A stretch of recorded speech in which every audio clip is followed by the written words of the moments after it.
Drama की शुरुआत में हम कांगोमिन को देखते हैं, जिसने कानून की पढ़ाई पूरी कर ली है और आज वह यूलिम लो फर्म में इंटरव्यू के लिए जा रही होती है। वहीं इधर लो फर्म को दिखाया जाता है, जिसमें 4-4 के ग्रुप में कैंडिडेट्स को बुलाकर उनके इंटरव्यू लिए जा रहे थे। होमिन की बारी आ चुकी थी पर वह अभी तक नहीं पहुंची थी। एक लेडी 2-3 बार उसका नाम पुकारती है पर कोई जवाब नहीं आता, तो बाकी 3 को अंदर लेने के बाद ऑफिस का दरवाजा बंद कर लेती है। दरवाजा बंद होते ही होमिन भी पहुंच जाती है और एक कर्मचारी से पूछने पर पता चलता है कि उसका नाम अभी 2 मिनट पहले ही लिया गया था। होमिन बिना कुछ सोचे ऑफिस का डोर खोलकर अंदर चली आती है और 2 मिनट की देरी के लिए माफी मांगकर चुपचाप अपनी सीट पर जाकर बैठ जाती है। यूलिम लोफा में 5 से 7 अलग अलग डिपार्टमेंट्स थे, जिनके हेड यहां पर इंटरव्यू के लिए बैठे थे और ऐसे ही लिटिगेशन डिपार्टमेंट का हेड यूनन सोखून होमिन के शर्ट पर लगा वो दाग देखता है जो उसने वाइट से छुपा रखा था और उसके जूते भी फटे पुराने थे। यून उसे कहता है कि हम लोएस्ट टाइम के हिसाब से पैसे लेते हैं और कभी 5 मिनट भी ज्यादा लग जाए तो क्लाइंट से उसके भी पैसे लेते हैं, तो जिसे वक्त की कदर नहीं उसके लिए यहाँ पे कोई जगह नहीं, तुम जा सकती हो। तभी से चियोल, जो इन सब का सीनियर था, उससे लेट होने का कारण पूछता है और वह बताती है कि वह मेट्रो में किताब को पढ़ने में इतना खो गई थी कि अपने स्टेशन पर उतरने के बजाय कब आगे चली गई उसे पता ही नहीं चला। उसका जवाब सुनकर सब लोग मुस्कुराते हैं और चियोल कहता है कि तुम्हारे लेट होने की वजह जायज नहीं है, इसलिए मैं तुम्हारी कोई हेल्प नहीं कर सकता।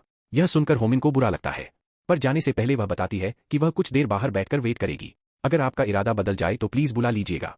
होमिन बाहर बैठकर वेट करती है। एक एक करके सभी कैंडिडेट्स के इंटरव्यू हो जाते हैं और अब यहाँ पर लास्ट के 3 कैंडिडेट्स बचे थे और चौथी खुद होमिन थी। वहीं ऑफिस में होंग डोयन बताता है कि सर, अभी आपने जिस लड़की को बाहर भेजा था वह कोई साधारण कैंडिडेट नहीं थी। इस बार की नेशनल लॉ स्कूल की बार भी मॉक डील प्रतियोगिता की विनर वो ही थी। यह सुनकर चियोल भी हैरान होता है कि वह उसे पहचान नहीं पाया, क्योंकि यह लोग भी उसकी प्रतियोगिता देखने गए थे और चियोल उसे देखकर काफी इंप्रेस भी हुआ था। पर उसे इस बात का दुख भी था कि सारे अच्छे कैंडिडेट्स उनके हाथ से निकलकर उनकी राइवल लोफली एंड सीओ के पास चले जाते हैं। अब यूनसू को लगता है कि इन्हें होमिन को ऐसे बिना इंटरव्यू के नहीं भेजना चाहिए। चियोल कहता है ठीक, अगर सबकी यही मर्जी है तो उसे बुला लेते हैं। पर बुलाने से पहले वो एक बार यूनन से पूछते हैं जिसने उसको बाहर भेजा था। यूनन कहता है जैसा आपको ठीक लगे वैसा कीजिए, पर मेरा फैसला नहीं बदलेगा। यह सुनकर सब लोग हंसने लगते हैं कि वह अपने उसूलों को लेकर कितना स्ट्रिक्ट है। अब होमिन को भी इंटरव्यू के लिए बुला लिया जाता है। पहला सवाल डोयन पूछता है कि मान लो एक आदमी का ज़ेब्रा क्रॉसिंग करते समय एक्सीडेंट हो जाता है और इतना भयंकर एक्सीडेंट होता है कि उसका एक हाथ टूटकर सड़क पर दूर जाकर गिर जाता है। उतने में वहां पर मौजूद एक लड़की उसका हाथ चुराकर भागती है और पकड़ी जाती है। वह आदमी अपना हाथ वापस पाने के लिए हर जाने का दावा ठोकता है। तो फिर क्या लगता है कि अदालत ने क्या फैसला सुनाया होगा? होमिन के अलावा बाकी तीनों कैंडिडेट्स का मानना था कि वह हाथ विक्टिम के शरीर का हिस्सा था जिस पर डिपेंडेंट ने गैरकानूनी कब्जा किया है, तो मालिकाना हक विक्टिम का बनता है और वह केस को जीत जाएगा। चाउल पूछता है क्या यह आर्गुमेंट आपको लीगली सही लगता है? तीनों कैंडिडेट्स हमें जवाब देते हैं, पर तभी होमिन बोल पड़ती है कि उस आदमी का हर जाने का दावा खारिज हो सकता है, क्योंकि उस आदमी के पास अपने हाथ का मालिकाना हक है भी या नहीं यह हम नहीं जानते। उसकी बात सुनते ही एक दूसरी कैंडिडेट कहती है कि हमारे बॉडी पार्ट्स पे हमारा मालिकाना हक नहीं होगा तो और किसका होगा? यह तो कॉमन सेंस वाली बात है। ओमिन कहती है कॉमन सेंस और कानून में बहुत फर्क है, दोनों बहुत अलग चीजें हैं। बात यह है कि अगर कानून हमें अपने बॉडी पार्ट्स पर मालिकाना हक देता है तो फिर हमें अपने बॉडी पार्ट्स को निकालकर बेचने या फिर सुसाइड करने की पूरी आज़ादी होनी चाहिए, पर असल में यह तो गैरकानूनी है। मतलब कि कानून हमें अपनी बॉडी पार्ट्स पर किसी भी प्रॉपर्टी जैसा मालिकाना हक नहीं देता है। तो अगर उस आदमी को हर जाना पाना है तो कोई दूसरा लीगल तरीका देखना पड़ेगा। चियोल उसका आर्गुमेंट सुनकर काफी खुश होता है। अब अगला सवाल जंग पूछता है कि मान लो मिस्टर किम एक ट्रेन चला रहे हैं जिसमें 100 यात्री मौजूद है, पर अगर वह ऐसे ही सीधे चलते रहे तो ट्रैक पर पड़ी चट्टान से टकराकर एक्सीडेंट हो जाएगा और सारे यात्री मारे जाएंगे, और अगर वह ट्रैक बदलते हैं तो दूसरे ट्रैक पर खड़े एक मजदूर की जान चली जाएगी। तो क्या लगता है शो यात्रियों की जान बचाने के लिए मिस्टर किम अगर ट्रैक को बदल लेते हैं तो क्या उन पर उस मजदूर की मौत के लिए मर्डर का इल्जाम लग सकता है? पिछली बार की तरह इस बार भी बाकी तीनों कैंडिडेट्स का जवाब सेम होता है कि मिस्टर किम पर मर्डर का आरोप नहीं लगेगा, क्योंकि 100 यात्रियों की जान बचाने के लिए मजबूरी में उन्हें यह फैसला करना पड़ा। तभी होमिन बोल पड़ती है कि मेरे हिसाब से तो यह एक मर्डर ही है, क्योंकि इसमें सोचे समझे जुर्म के सारे पैमाने मौजूद है। मिस्टर किम को पहले से पता था कि ट्रैक बदलने से मजदूर की जान नहीं बच पाएगी। चियोल कहता है मतलब कि तुम कहना चाहती हो कि 100 यात्रियों को बचाने के बावजूद उसे मर्डर की सजा मिलनी चाहिए। होमिन कहती है मैंने ऐसा नहीं कहा कि उसे सजा मिलनी चाहिए, सवाल यह था कि यह हादसा मर्डर माना जाएगा या नहीं, और मेरा जवाब था कि हाँ यह एक मर्डर है। हालांकि अगर सही आर्गुमेंट पेश करें तो वह सजा से बच जाएगा। कभी कभी ऐसी धाराएं लग जाती है कि नेकनियत का काम भी एक जुर्म बन जाता है, तो कभी कभी अगर कोई काम नैतिक रूप से गलत है पर कानून की नज़र में गलत नहीं है तो वह जुर्म नहीं माना जाएगा, क्योंकि कानून हमेशा परफेक्ट नहीं होता। हमारे उसूल और कानून की बातें हमेशा एक ही पटरी पर नहीं चल सकती, और हम लॉयर्स के लिए यह एक सबसे बड़ी चुनौती रही है। इंटरव्यू खत्म होते ही होमिन अपने घर पर चली जाती है। उसकी दोस्त पूछती है इंटरव्यू कैसा गया, तो नाराजगी जताते हुए कहती है कि वह घर से 1 घंटा पहले निकलने के बाद भी लेट हो गई, क्योंकि मेट्रो में उसके पास वाला पैसेंजर अपनी बुक वहीं भूल गया था और वह उसको पढ़ने के चक्कर में अपने स्टेशन से काफी आगे चली गई। दोस्त कहती है हमेशा की तरह तुमने फिर से गड़बड़ कर दी। तुम दुनिया की पहली लॉयर हो जिसका ली एनसीओ लोपम के कैंपस में सिलेक्शन होने के बाद भी इंटर्नशिप नहीं मिल पाई। होमिन अपनी किस्मत को दोष देती है और फोन में गेम खेलने बैठ जाती है। तभी उसके पास मैसेज आता है जिसमें लिखा था कि उसने यूलिम लोपम के एंटी लेवल अटर्नी के इंटरव्यू को पास कर लिया है। यह देखकर वह शोक के मारे किसी भूत की तरह खड़ी हो जाती है। उसकी दोस्त कहती है लगता है इसका दिमागी संतुलन बिगड़ गया है। तभी होमिन बताती है कि उसने इंटरव्यू पास कर लिया है। यह सुनकर तो उसकी दोस्त भी काफी एक्साइटेड हो जाती है। अगले दिन यूलिन लोफम में वह सारे इंटेंट ज्वाइनिंग के लिए चले आते हैं जिनका सिलेक्शन हो चुका था। ओमिन भी ज्वाइनिंग के लिए पहुंच जाती है। उसके बगल में बैठा लड़का हेयन उसे पहचान लेता है जो उसके लो स्कूल का क्लासमेट था। वो लड़का उसे यहाँ देखकर हैरान था और पूछता है कि तुम यहाँ कैसे? तुम तो ली एंड सीओ में सिलेक्ट हुई थी ना? होमिन कहती है हाँ पर अब यहाँ पर आई हूँ। हेयन समझ जाता है कि इसने फिर से कोई बहुत बड़ी गड़बड़ करी है। अब जितने भी नए इंटर्न आए थे उन सभी को खुद को इंट्रोड्यूस करने के लिए स्टेज पर बुलाया जाता है। वहीं जियोंग अपने साथी क्लिकग लीजिन से कहती है कि इस बार भी शायद हमें चूज करने वाला कोई भी नहीं होगा। यह दोनों बेचारे लिटिगेशन डिपार्टमेंट से थे जिनका हेड वही यूनन था जिसने देरी से आने पर होमिन को इंटरव्यू रूम से बाहर निकाल दिया था। लीजिन काफी परेशान था और दुआ कर रहा था कि कम से कम इस बार तो यन कुछ अच्छा बोल दे। जोंग पूछती है अगर तुम्हें इनमें से किसी को अपनी टीम में लेना हो तो किसे लोगे? लीजिन बिना सोचे होमिन की तरफ इशारा करके बताता है कि वह उसे चुनेगा। पर लीजिन अकेला नहीं था जो होमिन को अपनी टीम में चाहता था, बल्कि कॉर्पोरेट फाइनेंशियल ऐसे यहाँ पर जितने भी डिपार्टमेंट थे हर कोई उसे अपनी टीम में शामिल करना चाह रहा था, क्योंकि सबको पता था कि यह लड़की सीओ लॉ स्कूल की टॉपर है। अब सभी टीम लीडर्स अपने अपने डिपार्टमेंट के बारे में बताने के लिए स्टेज पर जाते हैं। कॉर्पोरेट वाला बताता है कि हमारी टीम देश भर की सबसे बेस्ट टीम है। एंटी ट्रस्ट वाला अपनी टीम को सबसे ज्यादा रेवेन्यू जनरेट करने वाली टीम बताता है। वहीं फाइनेंशियल टीम की हेड का कहना होता है कि हम वर्क लाइफ के साथ बैलेंस बनाकर चलते हैं। अब बारी आती है लिटिगेशन टीम की और लीजिन दुआ करता है कि प्लीज इस बार तो कुछ अच्छा बोल देना। पर यूनन कहता है कि हमारी टीम में वर्क लाइफ बैलेंस नाम की कोई चीज नहीं है। इंटर्नशिप के पहले साल में सुबह जल्दी आकर देर रात तक रुकना तय है। हालांकि अगर आप अपना काम सही से और सही समय पर पूरा कर ले तो घर जा सकते हैं, पर मुझे नहीं लगता कि कोई अपने पहले साल में हर काम को सही से कर पाता है। यह सुनकर लीजिन समझ जाता है कि यह आदमी अपनी लाइफ में कभी नहीं बदलने वाला। अब सभी इंटर्न से अपनी फेवरेट टीम के बोर्ड के सामने आकर खड़ा हो जाने के लिए कहा जाता है। सबको अपनी टीम चूज करने की पूरी आजादी थी, पर एक टीम में केवल 4 ही इंटर्न आ सकते हैं। अगर ज्यादा हुए तो फिर एचआर टीम अपने हिसाब से उनको दूसरी टीमों में सर्कुलेट करेगी। सभी इंटर्न अपनी पसंद के हिसाब से खड़े हो जाते हैं। लिटिगेशन टीम से सब इतना डर गए थे कि उसमें कोई भी नहीं जाता है। वहीं सबकी नजरें बस एक ही इंटर्न होमिन पर थी कि वह कौन सी टीम में जाना पसंद करती है। होमिन कुछ देर सोचने के बाद सीधा जाकर लिटिगेशन टीम के आगे खड़ी हो जाती है, जिसे देखकर लीजिन और जिंग तो पूरे शॉक में होते हैं क्योंकि उन्हें तो इसकी बिल्कुल भी उम्मीद नहीं थी। आगे लीजिन यूनन से कहता है कि यार तुम ऐसा क्यों कर रहे हो? जब किस्मत खुद चल के आ रही है तो उसे ठुकरा क्यों रहे हो? यूनन कहता है कितनी बार बोला है तुम मुझे ऑफिस में यार मत बुलाया करो।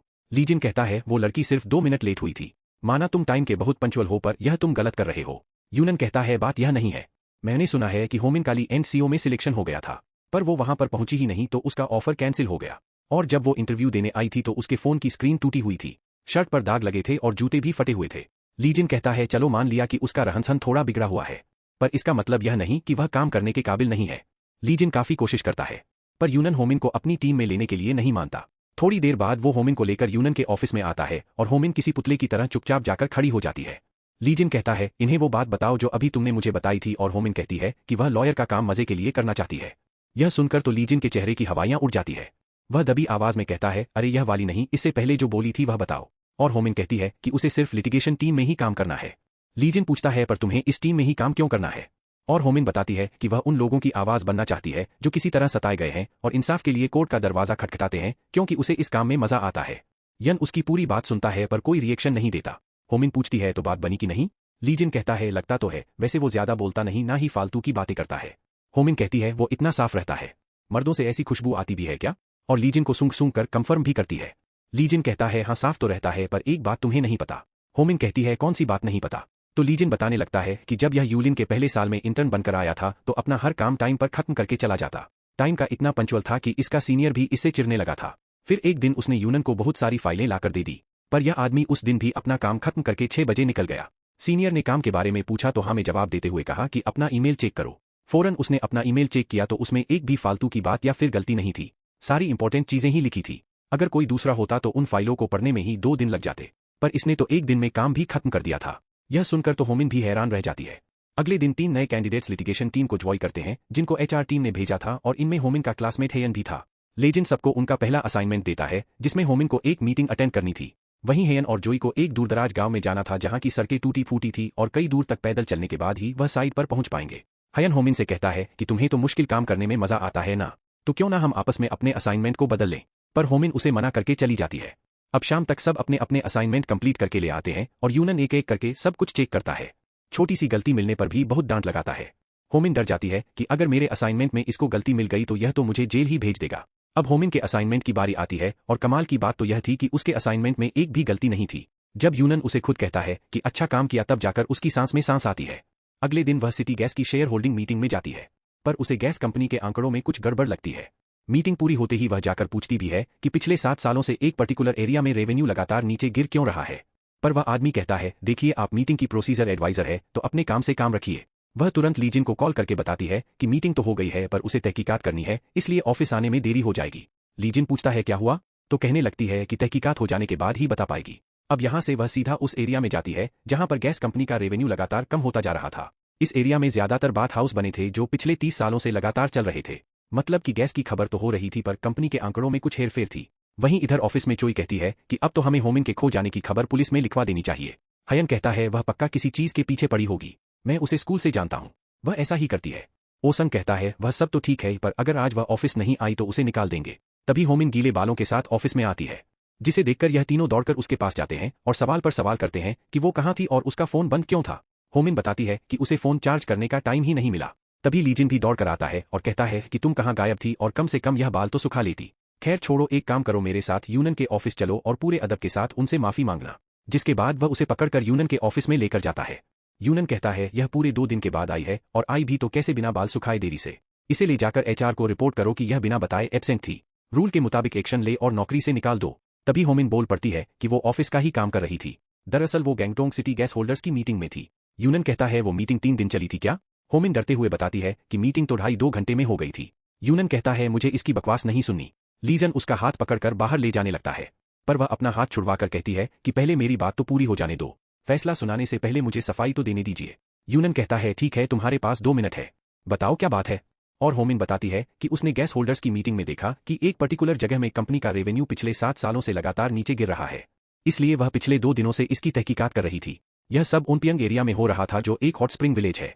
ज्यादातर लोग वहां पर गैस बाथ हाउस चलाते हैं, पर कमाल की बात तो यह थी कि पिछले 30 सालों से लगातार 24 घंटे बाथ हाउस चल रहे हैं।